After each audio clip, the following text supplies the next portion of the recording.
اللہ تعالیٰ نے قرآن مجید میں ایک جگہ ارشاد فرمایا اپنے محبوب صلی اللہ علیہ وسلم سے وَلَا تَكُن مِّنَ الْغَافِلِينَ کہ آپ غافلوں میں سے نہ بنیں۔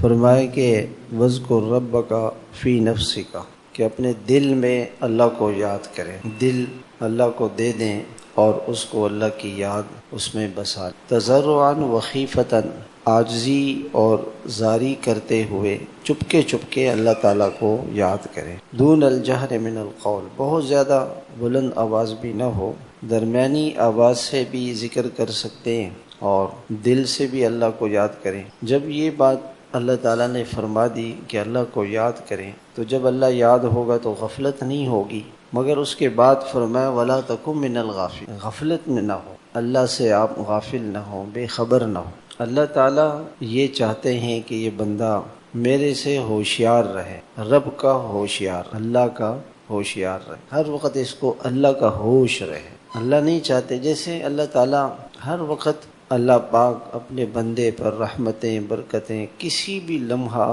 اللہ تعالیٰ بھولتے نہیں اپنی مخلوق کو، وَمَا كَانَ رَبُّكَ نَسِيًّا اللہ تعالیٰ بھولتے نہیں۔